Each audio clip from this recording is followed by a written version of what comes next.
चलिए आज बात करते हैं भारत के आधुनिक इतिहास के एक ऐसे चैप्टर की जो बहुत ही मुश्किल और दर्दनाक रहा। एक ऐसा दौर जिसने देश को आप कह सकते हैं हमेशा के लिए बदल कर रख दिया। और इसकी जड़ें थी 1980s के दशक की उथल-पुथल भरी राजनीति में। तो कहानी शुरू होती है 31 अक्टूबर 1984 की सुबह से। जगह थी प्रधानमंत्री इंदिरा गांधी का अपना घर। उस दिन बस कुछ ही पलों में भारत के इतिहास का एक पन्ना हमेशा के लिए खून से लिखा जाने वाला था। ये हमला इतना अचानक और इतना करीबी था, और सोचिए इसे अंजाम दिया उन्हीं लोगों ने जिनके कंधों पर प्रधानमंत्री की सुरक्षा की सबसे बड़ी जिम्मेदारी थी। एम्स अस्पताल में उन्हें बचाने की हर मुमकिन कोशिश की गई, लेकिन सच तो ये है कि वहां पहुंचने से पहले ही उनकी जान जा चुकी थी। और देखिए विडंबना, अपनी हत्या से ठीक एक दिन पहले एक रैली में उन्होंने कुछ ऐसा कहा था जो आज भी सुनकर अजीब लगता है। उन्होंने जैसे अपनी मौत की भविष्यवाणी कर दी थी। और जैसे ही ये खबर फैली, दिल्ली की सड़कों पर जो सदमा था वो एक भयानक नारे में बदल गया। खून का बदला खून, ये वो नारा था जिसने दिल्ली और देश के कई दूसरे हिस्सों में सिख विरोधी दंगों की आग लगा दी। और इसी के साथ भारत के इतिहास में एक और बेहद काला अध्याय जुड़ गया। तो सवाल ये उठता है कि आखिर ऐसा क्यों हुआ? इसका जवाब जानने के लिए हमें इतिहास में कई सदियां पीछे चलना होगा। चलिए देखते हैं कि कैसे सिख धर्म का इतिहास ही हमें इस पूरे संघर्ष के जड़ तक ले जाता है। तो देखिए, सिख धर्म के इतिहास में कुछ बहुत बड़े मोड़ आए। शुरुआत हुई गुरु नानक के शांतिपूर्ण संदेश से, लेकिन फिर मुगलों के उत्पीड़न का दौर आया, और इसी के जवाब में 10वें गुरु गोबिंद सिंह ने खालसा की स्थापना की, एक योद्धा समुदाय। और हाँ, सिखों के सबसे पवित्र स्थल स्वर्ण मंदिर पर बार बार हमले हुए। इन सब ने मिलकर एक मजबूत सिख पहचान को जन्म दिया, जिसे बचाने का जज्बा हमेशा से रहा। ये तस्वीर देखिए, ये उसी बदलाव को कितनी खूबसूरती से दिखाती है।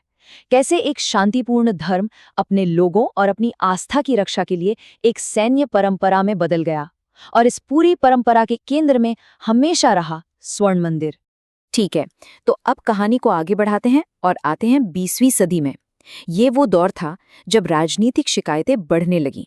तो देखिए, चाहे वो आर्य समाज का आंदोलन हो, 1947 का बंटवारा जिसमें पंजाब बंट गया, या फिर 1966 में पंजाब का 3 हिस्सों में टूटना और चंडीगढ़ का विवाद, इन सब ने मिलकर दशकों में सिख समुदाय और केंद्र सरकार के बीच रिश्ते में बहुत गहरी दरारें पैदा कर दी थी।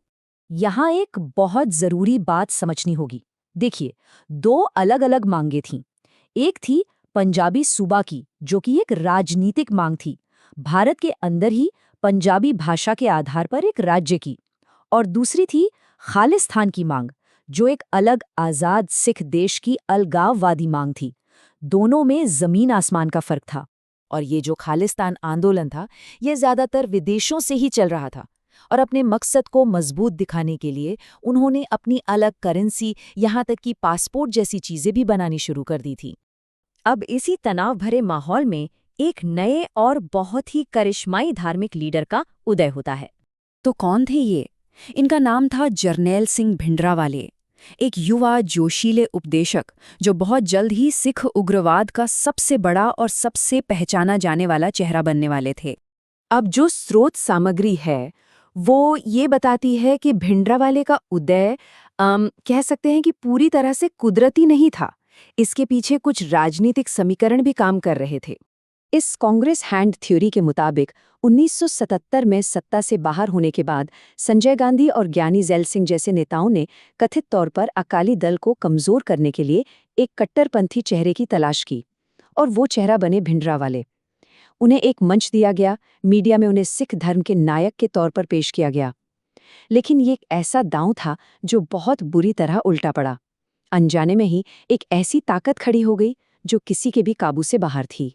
और जैसे जैसे भिंडरावाले का असर बढ़ता गया, पंजाब तेजी से हिंसा और आप कह लीजिए अराजकता की आग में घिरता चला गया। और यहाँ आप घटनाओं का एक पैटर्न देख सकते हैं। अप्रैल 1980 में निरंकारी गुरु की हत्या होती है। नाम भिंडरावाले से जुड़ता है, लेकिन संसद में उनका बचाव होता है। फिर सितंबर 1981 में अखबार मालिक लाला जगत नारायण की हत्या, जिन्होंने भिंडरावाले के खिलाफ गवाही दी थी। फिर उसी महीने प्लेन हाईजैक होता है उनकी रिहाई के लिए। और देखिए, अक्टूबर में उन्हें बिना किसी मुकदमे के छोड़ दिया जाता है। हर घटना के बाद वो और भी बड़े नायक बनकर उभर रहे थे, कानून के ऊपर।